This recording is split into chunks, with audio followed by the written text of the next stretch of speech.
你好，欢迎来到我们的播客。今天我们来聊聊一个特别有意思的话题。对，就是中国人是怎么聊天气的。这个话题听起来好像很简单，但其实里面门道挺多的。确实，我发现天气这个话题在中国人的日常交流中，它不仅仅是关于气温、下雨这些客观信息。对，它更像是一个社交工具。你想想，当你遇到不太熟悉的人，或者在等电梯的时候，是不是经常会说今天天气真好啊？哈哈，太对了！我昨天就在楼下遇到邻居，我们俩其实平时不怎么说话，但是昨天下雨，我就说了句这雨下得真大，然后我们就聊了好几分钟。你看，这就是天气作为社交润滑剂的作用，它能很自然地拉近彼此的距离，又不会让人觉得你在打听什么隐私。而且这种方式特别符合中国人含蓄的性格，我们不会像外国人那样直接问你今天过得怎么样，而是通过天气这种间接的方式来开启对话。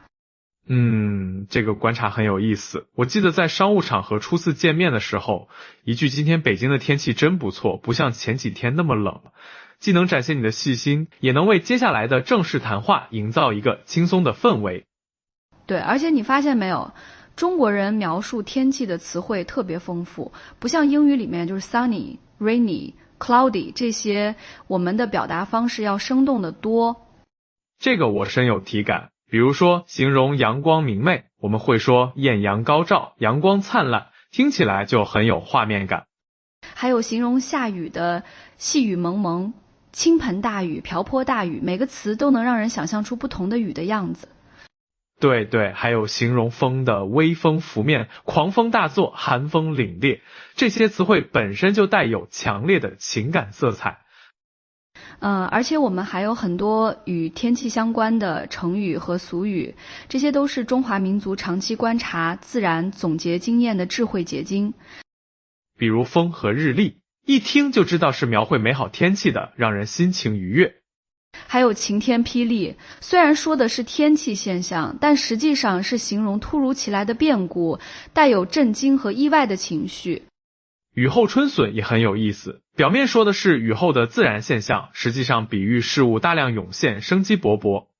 还有未雨绸缪，这个更厉害，直接从天气现象升华到了人生哲学，体现了一种提前准备的生活态度。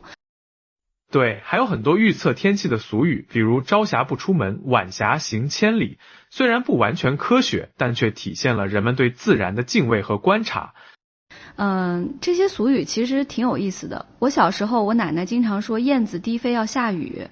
现在想想，这些都是古人通过长期观察总结出来的经验。而且你发现没有，不同地区的人们对天气的感受和表达也有所不同。这个我有体会，我是南方人，我们更习惯用湿润来形容多雨的气候，而北方的朋友则更强调干燥或寒冷。对，这种地域差异也使得天气话题更加丰富多彩。比如说，南方人可能会说今天闷热得很，而北方人可能会说今天干热干热的。而且中国人聊天气，往往会把天气与自己的生活、心情，甚至健康联系起来。这个特别明显，比如今天这么热都不想出门了，下雨天路上堵车更严重了，这几天降温得赶紧把厚衣服找出来了。对，这些都是天气对日常生活影响的直接体现。我们不是单纯的在描述天气，而是在表达天气给我们带来的感受和影响。还有对心情的影响。今天阳光明媚，心情都跟着好了起来。阴雨绵绵的，感觉人也提不起精神。这个我特别有感触，每次遇到连续几天的阴雨天，我就会觉得整个人都有点郁闷，而一出太阳，心情立马就好了。对，天气的好坏常常会直接影响到人们的情绪和感受，这可能跟我们的生理机制有关，但在聊天的时候，这种感受就很自然地表达出来了。还有对健康的提醒，最近温差大，小心感冒雾霾天，出门记得戴口罩。这个特别体现了中国人特有的含蓄和关怀，我们不会直接说我关心你，而是通过提醒注意天气变化来表达关爱。对对对，这种表达方式特别温暖。我记得每次换季的时候，我妈总是会发微信提醒我天冷了，多穿点衣服。哈哈，这个太有共鸣了。其实这就是中国式的关怀表达方式，通过天气来传递情感。而且随着科技的发展，中国人获取天气信息的方式越来越便捷，聊天气的方式也随之发生了一些变化。这个变化挺明显的，过去人们更多是凭借经验和俗语来判断天气，现在手机 APP、智能语音助手、电视广播等多种渠道都能提供精准到小时的天气预报。对，这使得人们在聊天气时可以引用更具体的数据，比如今天最高温度25度，最低15度，明天有小雨，降水概率70%。这种变化让天气话题变得更加精准和实用，但同时我觉得也保留了原有的社交功能。对，而且现在有些地方的气象局已经推出了智能语音服务，市民可以直接像和朋友聊天一样询问天气。比如今天要不要带伞，明天适合郊游吗？系统就能给出实时精准的答复，这让天气服务变得更加智能和便捷。这个我用过，确实挺方便的，感觉就像在跟一个很懂天气的朋友聊天一样。而且现在极端天气事件，如台风、暴雪、高温等，也常常成为人们关注和讨论的焦点。对，大家会关注这些天气事件对交通、农业、生活的影响，甚至会讨论气候变化等更深层次的问题。这个我觉得特别有意思，比如每年夏天的高温，大家不仅会抱怨热，还会讨论全球变暖、环保这些话题。天气话题已经不仅仅是日常闲聊，有时候还会延伸到更严肃的社会议题。对，这也反映了现代人对环境问题的关注度越来越高。从更深层次来看，我觉得中国人聊天气也反映了我们民族的一些文化特质。这个观点很有意思，你具体说说。首先是含蓄内敛，相比西方人直接的问候方式，中国人更倾向于通过天气这种间接的话题来开启交流。对，这样既避免了直接触及个人隐私可能带来的尴尬，又能展现出对对方的关心，体现了含蓄的社交礼仪。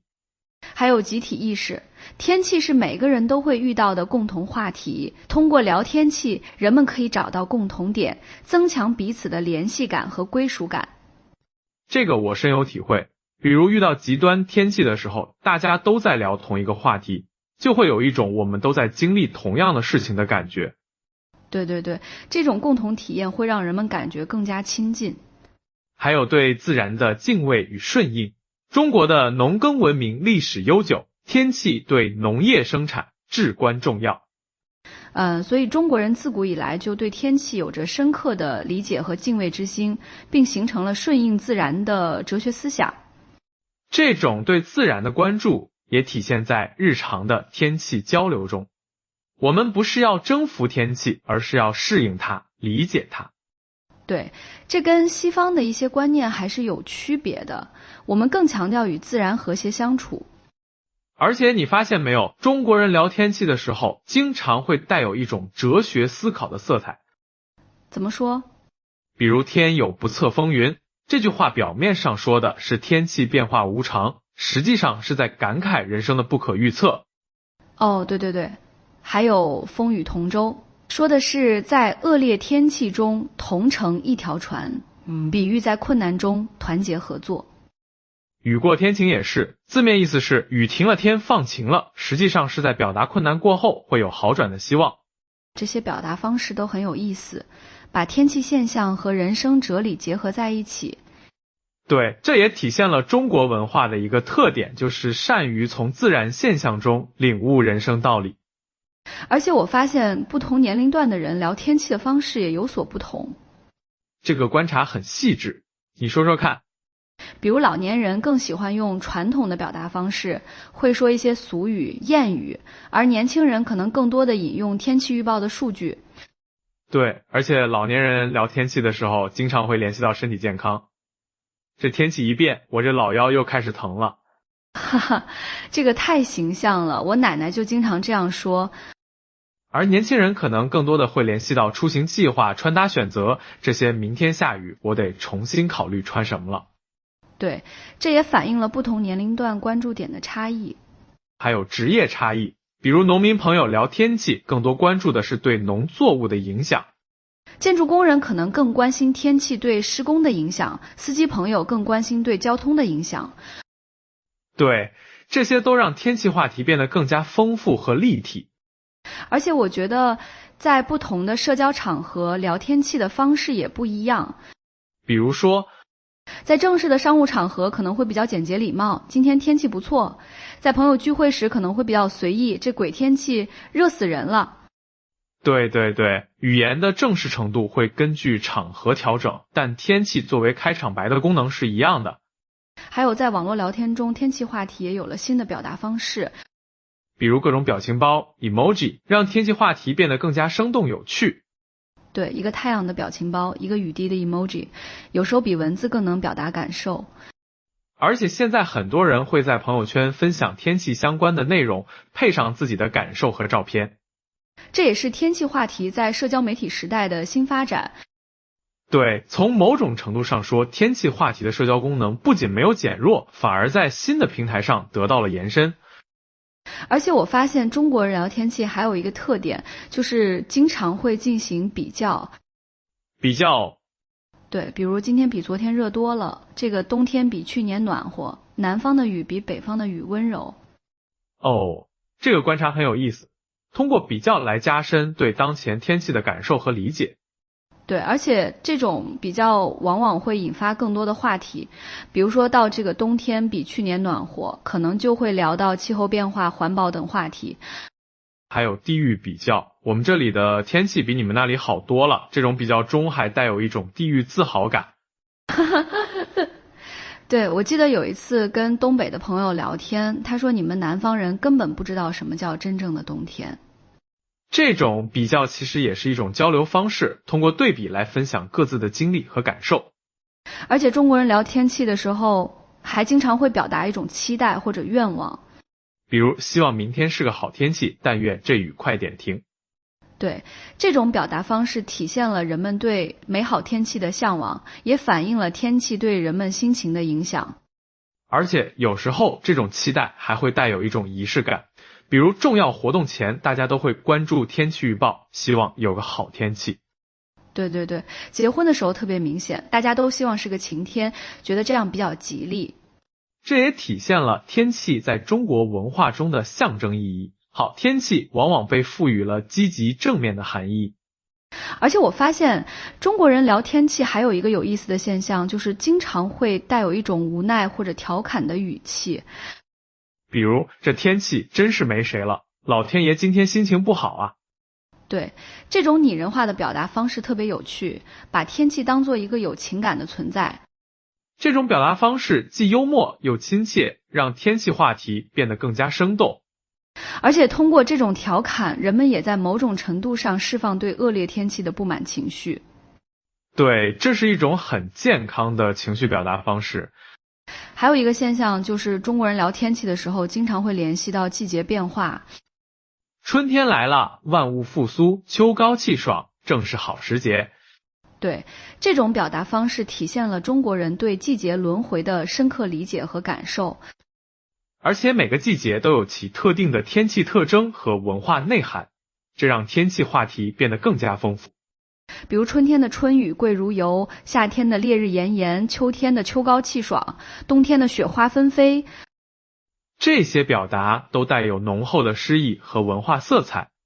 对，这也体现了中国文化的一个特点，就是善于在日常生活中发现诗意。而且我觉得天气话题还有一个重要的功能，就是帮助人们建立时间感和季节感。怎么说？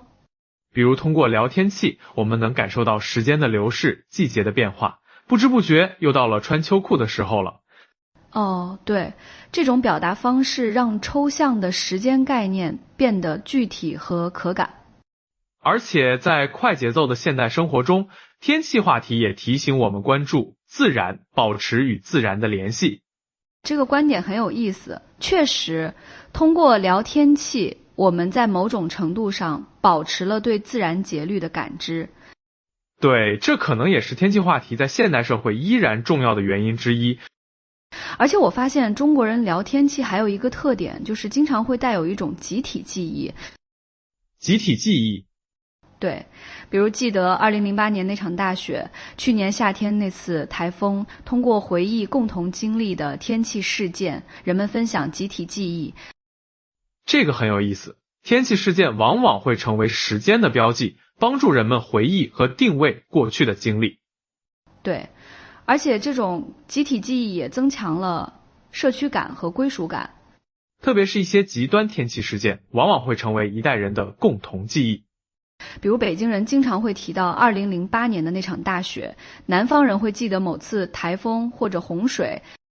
这些天气事件不仅仅是自然现象，也成为了文化记忆的一部分。而且通过分享这些记忆，人们也在传承着应对自然灾害的经验和智慧。对，这也体现了天气话题的教育功能。总的来说，我觉得中国人聊天气真的不仅仅是交换信息，更是一种社交艺术，一种文化表达。对，它既是日常生活的缩影，也是人际关系的纽带，更是中华民族智慧和情感的体现。而且随着时代的发展，天气话题也在不断演变，但其核心的社交功能和文化内涵依然保持着。这也说明了这个话题的生命力和适应性。对，无论科技如何发展，人们对天气的关注和讨论都不会消失，因为这是人类与自然关系的基本体现。而且在全球化的今天，了解不同文化背景下的天气话题，也有助于跨文化交流。确实，天气是全人类共同面对的自然现象，但不同文化对天气的理解和表达方式却各有特色。中国人聊天气的方式体现了我们独特的文化特质和价值观念。对，这也是我们文化软实力的一种体现。而且我觉得，在未来，随着气候变化问题的日益突出，天气话题可能会承载更多的社会责任和环保意识。这个预测很有道理，天气话题可能会从日常闲聊逐渐演变为环保教育和社会动员的重要载体。对，这也给天气话题赋予了新的时代意义。不过无论如何变化，我相信天气话题作为社交工具和文化表达方式的核心功能不会改变。对，因为这是人类社交的基本需求，也是文化传承的重要方式。而且对于我们每个人来说，学会恰当的聊天气，也是提高社交能力的重要技能。确实，一个简单的天气话题，如果运用得当，可以为我们的人际交往带来很多便利。而且通过深入理解天气话题的文化内涵，我们也能更好地理解自己的文化身份。这也是我们今天讨论这个话题的意义所在。对，希望通过今天的分享，大家能对中国人聊天气的方式有更深入的了解和思考。也希望大家在日常生活中能够更加自觉地运用和传承这种文化传统。毕竟每一次关于天气的对话都是我们文化传承的一个小小片段。说得好，那么今天的节目就到这里了，感谢大家的收听。如果你觉得今天的内容有意思，也欢迎分享给你的朋友们。我们下期再见。再见。